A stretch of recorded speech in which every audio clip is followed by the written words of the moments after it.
So, got it. Oops, I want to go back to. So the one thing that I still volunteer at Audubon Center for Birds of Prey, but the one thing that I also am still very involved with is the Florida Wildlife Rehabilitators Association. We're an organization that is all about sharing and educating and continuing education to wildlife rehabilitators throughout the state of Florida, and even other states are moving to our annual convention. There's a 3-day conference on training people how best to deal with taking care of wildlife, but also what's going on in our state. So the presentation was done for wildlife rehabilitators, but it's really all about feathers. And we all at Audubon love birds, and a major part of them are their feathers. So I always felt very strongly about the more we know about birds, the better we can care for them as wildlife rehabilitators. And when I started, right out of high school, there were no training. There was no place to go learn about how to care for wild birds and wildlife. So I actually went to Audubon, and I went out with Audubon members, and they taught me how to care for or what birds needed to survive in the wild. And with that, then I could take that information and bring it into a captive situation to give them what they need to survive in the wild. So obviously feathers are one of them. So the functions of the feathers, obviously to protect and insulate, we have to aid in camouflage, communicate behavior, make flight possible, assist in a recognition of age and of sex and of other species or like species, such as, well, of course, we don't have snowy owls, but a perfect example of insulation. Thousands of feathers to keep their body temperature warm. Now, a bird's normal body temperature runs around 105 degrees Fahrenheit. So you need a lot of insulation. Awesome part of this is a bald eagle, and it shows perfect water repellents with just water falling off of them. Can you see my cursor?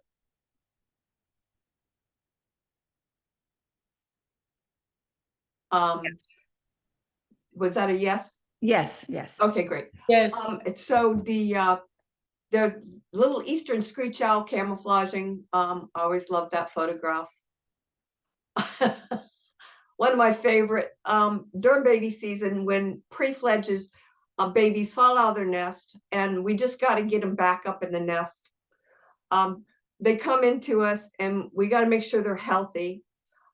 This is a great horned owl chick that is right before fledging. He needs another week or two before he's fully flighted, but he's showing aggressive behavior like a great horned owl should. This is what we really like to see as wildlife rehabilitators, is that aggressive behavior. Great horned owls will double and even triple their size just by lifting their wings and saying, hey, I'm big and I'm bad and I could do some damage. Sexual readiness. So we have a beautiful snowy egret showing off his egret feathers. Recognition of age. So we have crested caracara, obviously a pair, obviously the juvenile, the kid, their child in the middle with the different plumage. I also notice over here, we've got a banded crested caracara, which is really awesome. I've had the opportunity to raise caracaras before, and what I love is that you've got the pink tissues and the cere orange of the adult and the pink of the juvenile.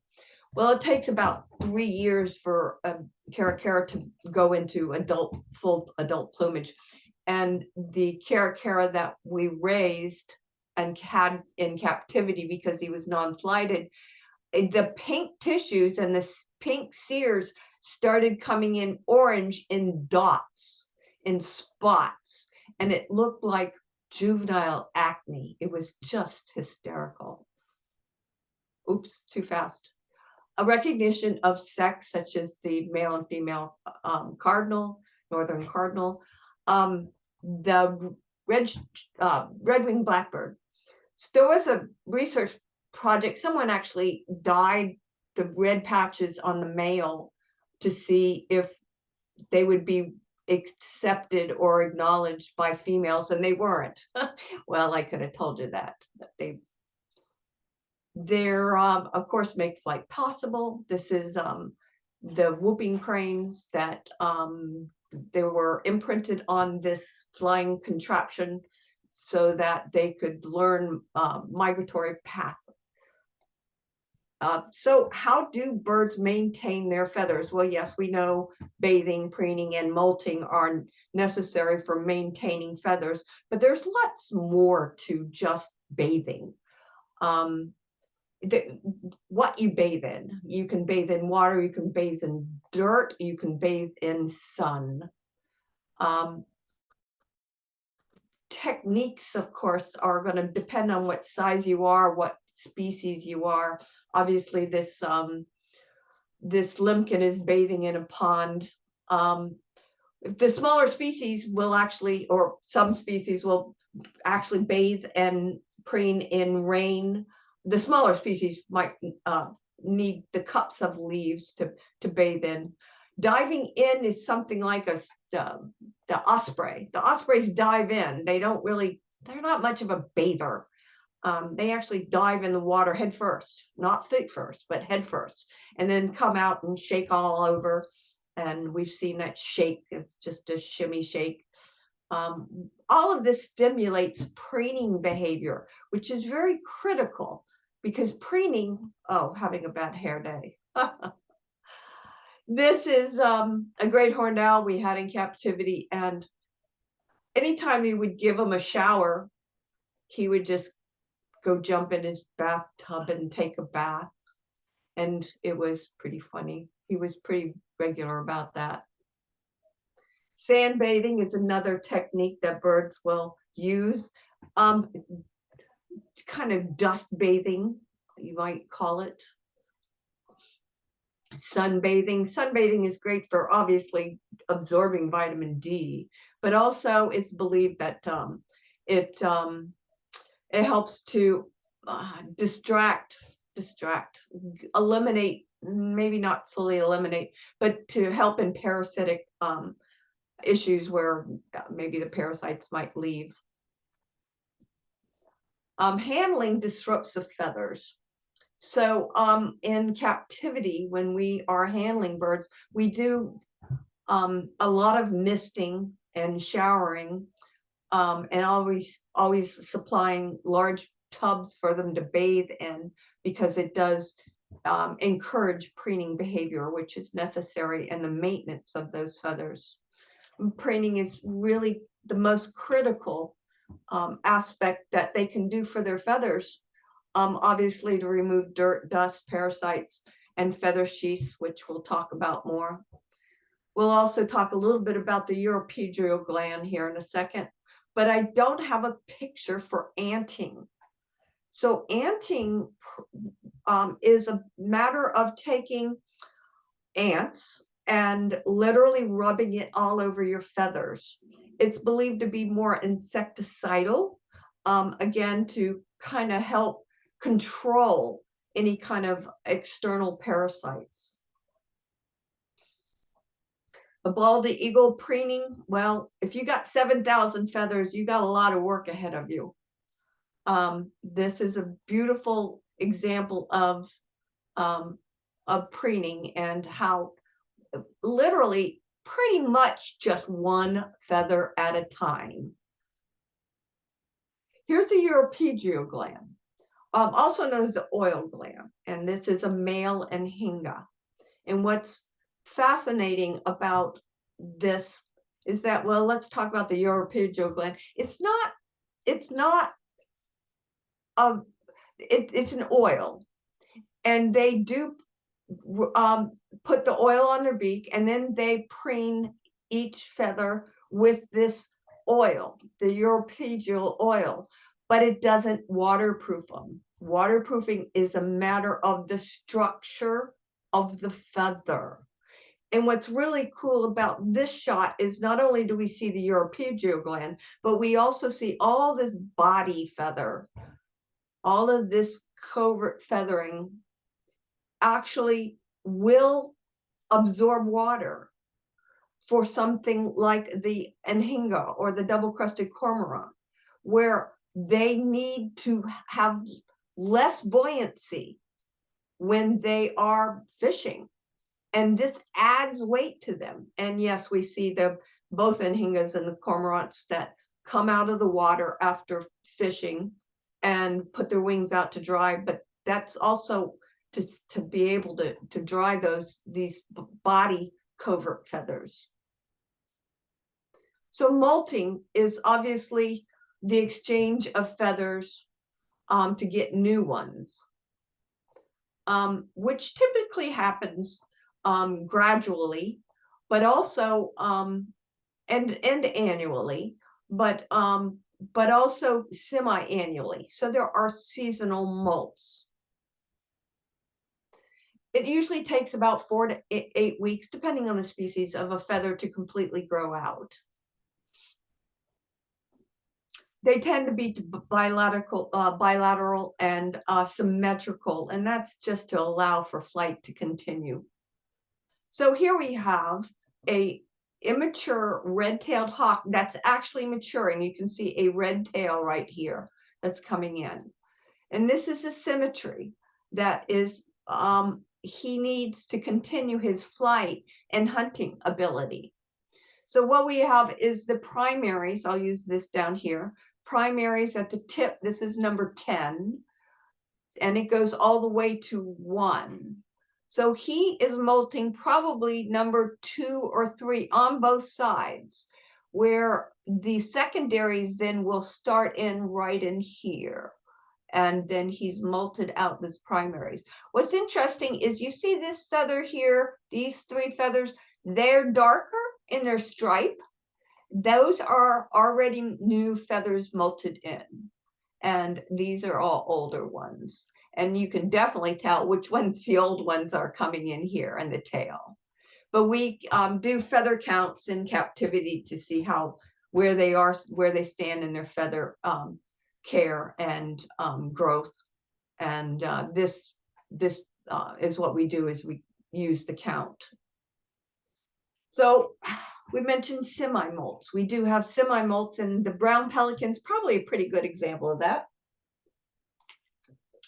Here on the yellow head, the white head, white neck, and the beautiful red in the mandible, top and lower mandible, are winter also used for breeding plumage. And in the summer, when you're raising the spring and summer, they actually molt into semi-molt into the yellow goes white, and the neck goes to a beautiful chocolate brown, but the body stays the same.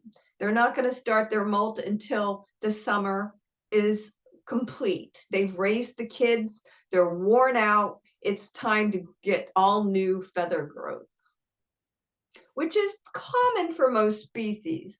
But here we have a common loon, and he's molted all of his primaries and all of his secondaries. A common thing for some of your water birds to do a complete molt at the same time when they are usually nesting, because they're not really needing to do much but incubate.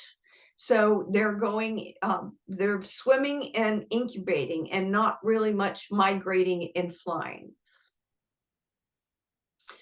Well, I also want to talk about the mourning dove that, if is grabbed by a predator, will drop his tail feathers and grow all new tail feathers once they're all pulled out, which is a really difficult thing to do for some species if you're missing all your tail feathers, but not for the barred owl. Barred owls will also drop a lot of all of their tail feathers at the same time and grow all new tail feathers at the same time. So how do feathers grow? Need to understand how feathers grow. So their keratin structure starting at the papilla.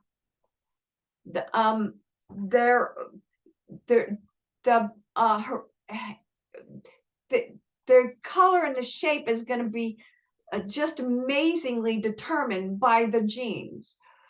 The blood is being supplied to the feather as it's growing.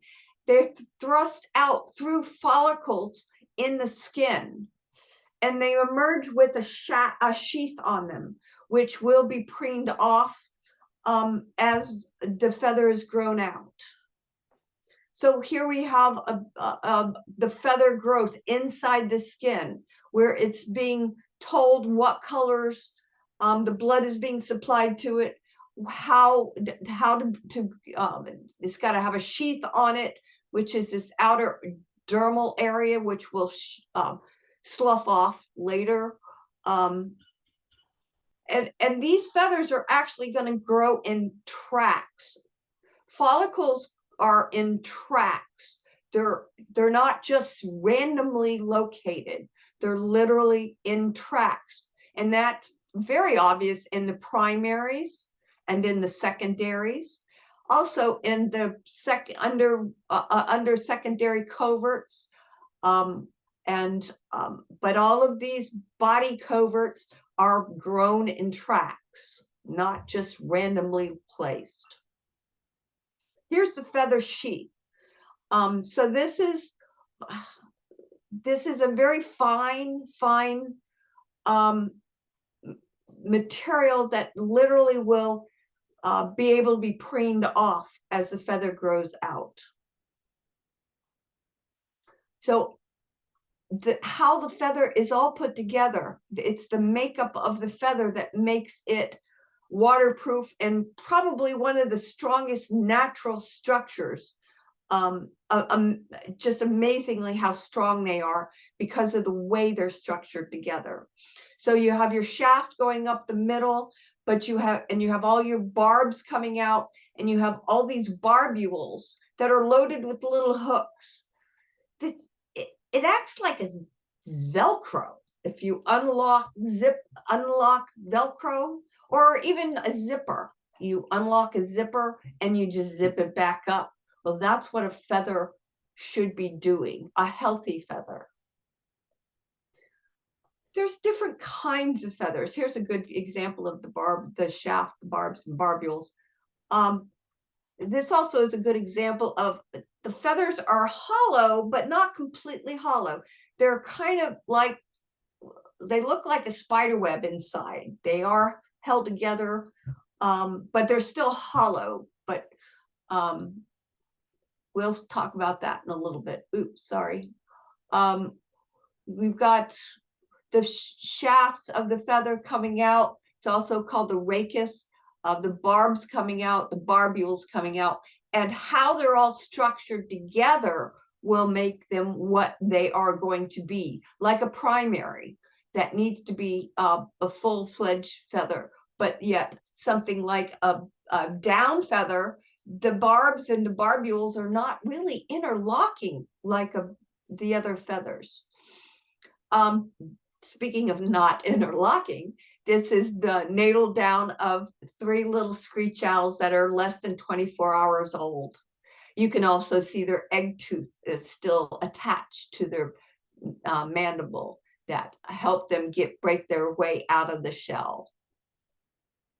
Here they are, a little older, probably about 3 weeks of age, and they're dropping all of their natal down and getting real feathers. You can see all these feather pieces all down here. This is all shafts of feathers, natal down, all of that's preened off. Here's another great one.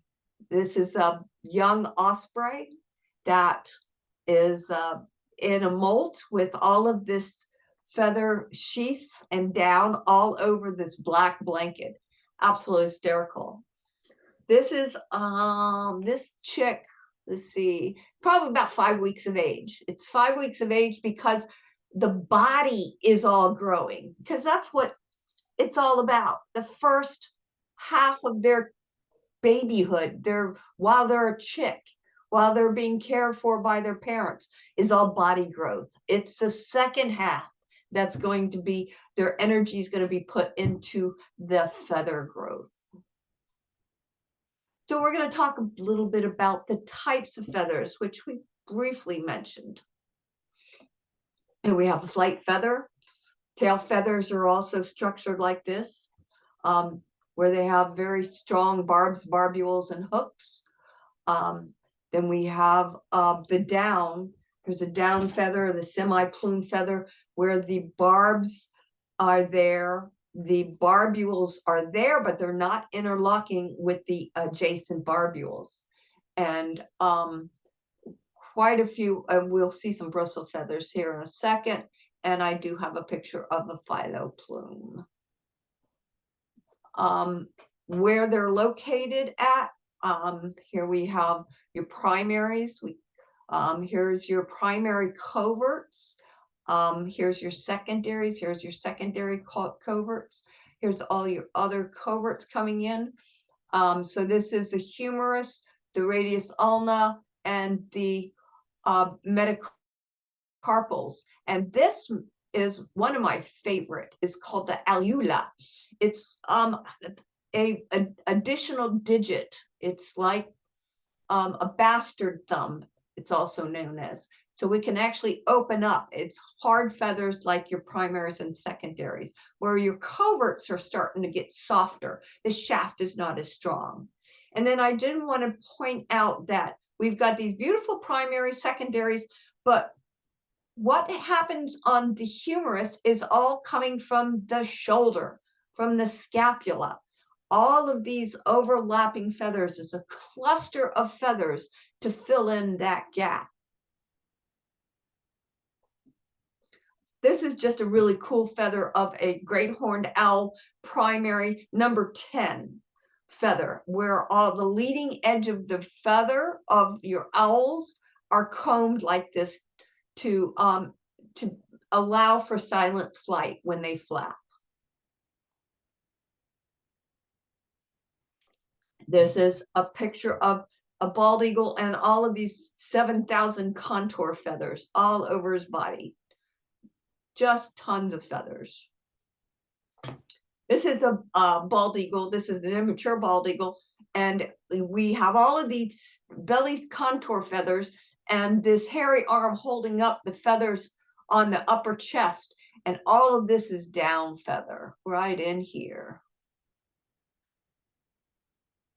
Here's the bristle feathers on a little eastern screech owl. This is juvenile eastern screech owl. Bristle feathers are used for really for feel.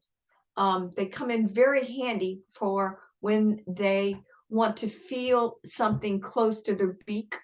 Very handy when you are an adult feeding young, where you can close the nictitating membrane to protect your eyes and reach down, tear little pieces of meat and reach down and feel for the chicks to be able to feed them. And the bristle feathers come in very handy for feeling. The philo plume is a pretty incredible feather if you can find it. They're very, very minute and very, very small. And so what can feathers tell us about a bird? This is a juvenile Cooper's hawk. And I don't know what he's trying to tell you, but it's just an adorable picture. This is a bald eagle tail feather, and it is loaded with feather mites. Something that should be treated. Obviously, this bird is not healthy enough to maintain his own feathers. This is some trauma going on with the metacarpals of this red-tailed hawk. We have a broken primary right here. We have a new blood feather of a primary growing right beside it. and there's something else going on right in here. And this is probably number 10, number 9, number 8, number 7, number 6. This is some kind of trauma has occurred to this bird, and this is broken off. This is trying to grow out. It's very difficult. You know, when you bang your finger and it swells, and there's no place for the swelling to go because that's the end of a limb. And the same thing happens with a bird, in that if there's trauma to the end of a wing, then all of that swelling it doesn't have very far to go. So it's very difficult and very painful to be able to grow out a bunch of feathers at the same time. This is what it looks like to be a broken blood feather. It's just very painful. This is a dried up broken blood feather, but it's got the really, we saw this picture earlier. That's a beautiful picture of the sheath that will eventually be preened off on a healthy feather and a healthy bird. So, you know, going back to when we talked about how the feather grows, starts in the papilla, in the body. And that's when everything is being told what to grow and what color to be, and all the details of what a feather is. But if there's stressors involved, a stressor that while that feather is in the papilla stage, while it's developing, then the body's going to function only what's necessary. And feathers are not as necessary as the heart or the or other parts of the body that need to keep functioning. It's the feather that's going to show the damage. And this is a damaged feather when it was trying to grow in the body. It's called a stress mark or stress bar. It's a weakened area where it literally stopped growing for just a short period of time. Here's a real good example of a stressor. And this is affecting not only the shaft, it's affecting the barbs, and it's affecting all the barbules that are trying to hook up together. Well, the stressor was relieved and the feathers started growing normal again. But you can have some serious stressors involved. This is a swallowtail kite who had tremendous amount of stress. With right here, this was such a strong stressor that the shaft is damaged and the barbs broke off because they were so severely damaged. Here's a stress mark on this tail feather here. And this is a broken feather. This guy's got a lot of problems that need to be solved before he can go back out into the wild.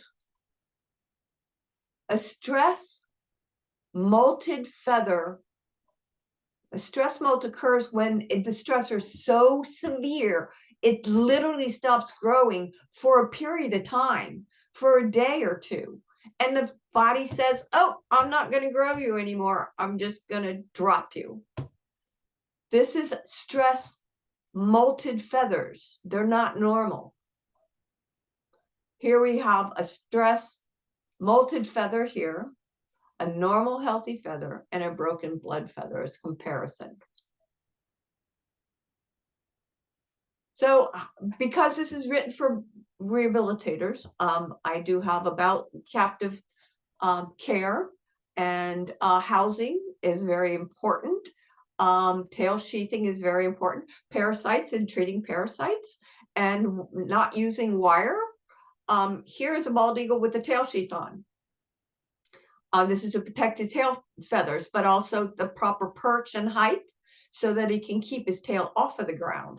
Here's a tail feather, tail sheath being put on a juvenile bald eagle. Here's a tail sheath that's literally taped on. And we do treat feather mites and problems. We do have to do a lot of misting afterwards because some things like atom spray can affect their waterproofing, which is all about the structure of the feather, but they can bring that back to health by preening, and we do that by misting. Ivermectin is an IM injection, which is kind of like if you ate a lot of garlic, you're not going to get very many parasites, I'll tell you that. We use wooden structures for our rehab cases because it's a wall that they can actually see, and yet air can flow through it. It's good circulation, air circulation, but it's literally is a wall that they know that they can't fly through a wall. But wire is a problem for rehabilitation. The wire can do damage to the feet, to the cere, to the feathers. We never use wire in the rehabilitation. Our captive birds have wire, but they know that wire's invisible to them. It's like us looking at a window and there's a screen there, but we don't see the screen. We just see beyond that. They just see beyond that. But our captive birds, they know that there's an invisible wall there, so they don't usually have any problems with the wire. There you go. Using wire for exhibit, they're pretty, but this is a flightless osprey anyway, so he couldn't fly up on the wire anyway. We do, as wildlife rehabilitators, have to deal with contaminated feathers like this brown pelican that's getting, was in an oil spill and getting washed. We have glue traps, which we can use. We have to try to salvage their feathers. We have different ways of trying to salvage their feathers, like powder and canola oil, which obviously does damage, but at least it gets them off the glue trap. And then we also do a lot of washing with a diluted Dawn detergent, and water temperature is correct, and multiple washings. So here's one you might not know. We as wildlife rehabilitators actually repair feathers. It's called imping. And before we have the bird in hand, you know, when we did the feather count, we make a note of what feathers need to be repaired, feathers need to be imped. And here we are prepared for everything that we could possibly need before we actually grab up and the bird for imping, because it's not the fastest, but once you get good at it, you can really speed it up a little bit. So here is someone that is all prepared, and they're measuring. This is a red-shouldered hawk, adult red-shouldered hawk. And she's measuring to make sure that she gets the right length of the feather before she cuts it. We drill out the inside of the feather, and then this is a piece of what was it? It was a piece of wire. It was a stainless steel, and we actually sand it down to roughen it up, so that, because we're going to glue it and we're going to stick it in this is the donor feather going into the bird's feather. He can't feel anything. It's a dead tissue. It's not alive until it's way up into the skin. So it's kind of like a fingernail. We kind of call it feather imping. We call ourselves the empresses. Feather extensions, the other thing we call it. So we want to try to match up this shaft, and we want our barbs and barbules to match up too. So that's not an easy task to do, but here she is putting the stainless steel into the donor feather into the existing feather. And there it is. Can you find the imped feathers? It is right. Right there. It's right there, and it matches beautifully. It was a beautiful imp, and it's glued. Pretty cool. I did talk about pulling tail feathers, which is not a good idea, but I kept this slide in here because what's really cool about this falcon tail is that you can see the feathers, and these are called the decks, and look at how different the deck feathers are. They're very different than all of these others, and if you really look, all the shapes are different too. Feathers are just such an incredible part of what we do as wildlife rehabilitators. So with that, if you have any questions, I'll be happy to answer them. Just red-tailed hawk. Like that pose. Well, I have a question. You talked about a philo plume. What does what? that one do? I talked about a what?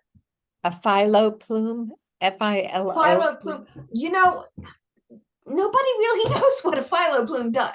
I mean, it's obviously an important feather, but everything I read is like nobody can really tell you. It's so minute and so small. And it drives me crazy because I keep looking, what does a philo plume do? I don't know. Oh, okay. Good question. That was really interesting. That was. Thank you very much. You might have overwhelmed us. Anybody have any questions? So now the rehabbers, do they, you know how they had the feathers, do they, like if somebody passes away, is that where the feathers come from? Do they have to clean those? And So it's easy. Unfortunately, we lose enough birds that it's easier to actually collect them off of a bird that has passed. Because for the most part, we will have to send those birds out for incineration, because birds and their feathers are protected by laws. We cannot provide feathers to anyone. We do provide feathers to the repository. It's the eagle repository, and every bald eagle that we lose, their bodies go to the National Eagle Repository. There's also a couple other feather banks where we will send feathers to, including bodies, but also molted feathers. We get a lot of molted feathers. And so to protect them from getting out there into the wrong hands, we send them off to feather banks. The feather banks then will distribute them to legally permitted facilities or individuals for those feathers. So yes, we do collect the feathers for imping from our deceased birds, because we can line them up. So we have all the right primaries in a line. We can pick the right primary for that. We also have to have male and female, because we have different sizes of adult red-shouldered hawks and immature red-shouldered hawks. And if we get really desperate, we will actually put a adult imped feather, donor feather onto a juvenile. But most of the time we don't have to get desperate. oh, They look pretty unfortunately. silly then. Yeah. Oh, neat. So now, who does the feather drilling? Do you guys do that, or? Yes, yes. So it was a dentist that gave us drill bits. We put little handles on our drill bits, and we literally drill out the inside of the feathers on both sides, and we do our fitting to make sure that before we glue that everything's going to come together. So this is going to go in, the donor feather is going to go into the bird's feather, broken feather. Oh, so you drill it as you're doing it, not ahead of time. We can, right, we have to do it because each individual feather is fitted for that particular location, size, length, etc. Yeah. Kathy Wagner wanted to know, Weiniger, how do dust baths help with preening? That's a good question.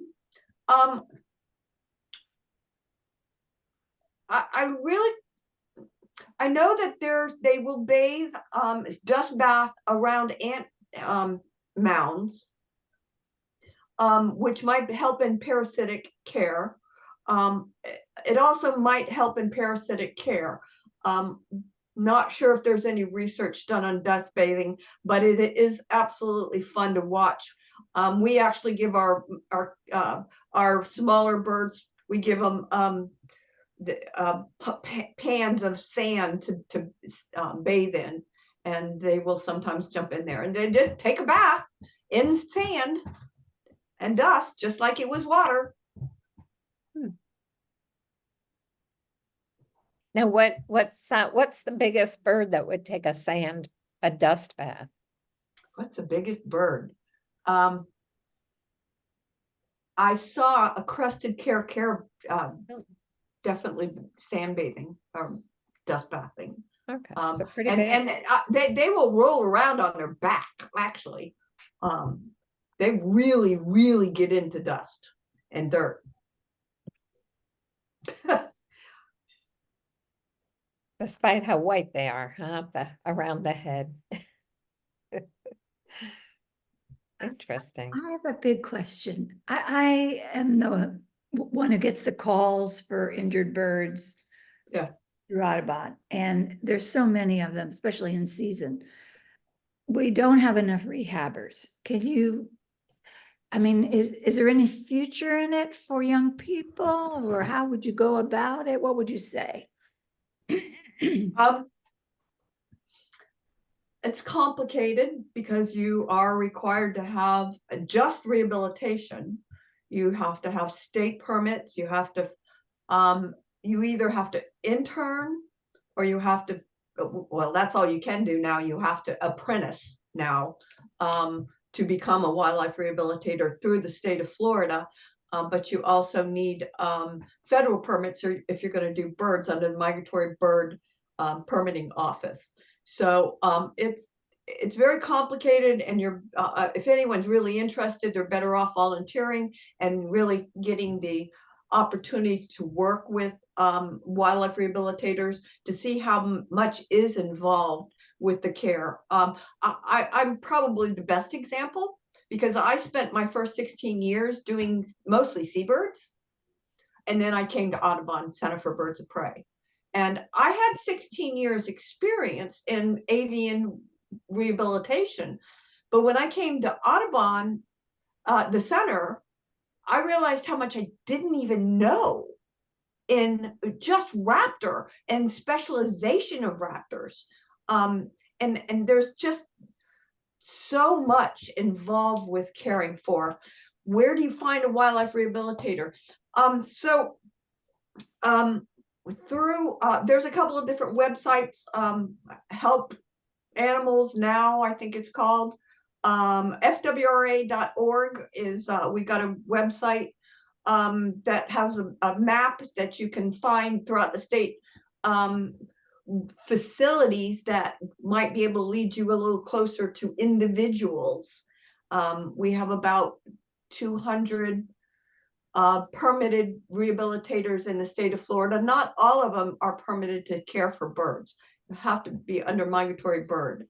And that doesn't even count educational permits, which is state educational permits, exhibition, it's called, and migratory bird exhibition. Bald eagle permits are another permit that you are required for captive management of bald eagles, and then also USDA permits through the USDA for mammals.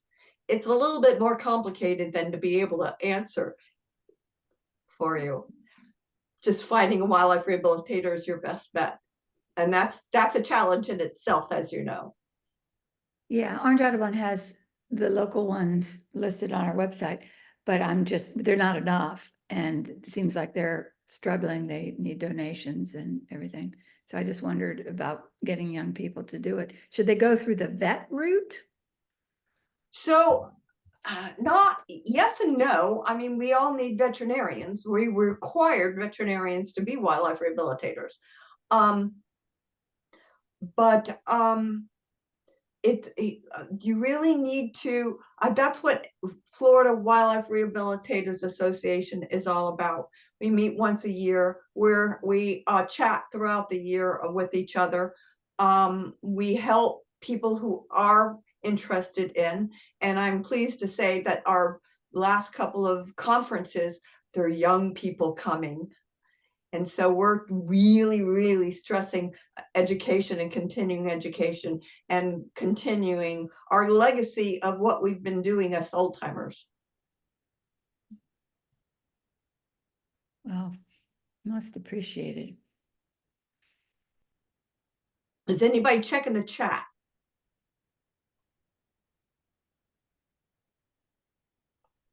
I am watching the chat. We have a lot of totally amazing and fascinating. That's so amazing. Excellent presentation. You kind of covered where the donors came from. Excellent. And Delsey said, thank you for all you do, Dianna. Yeah.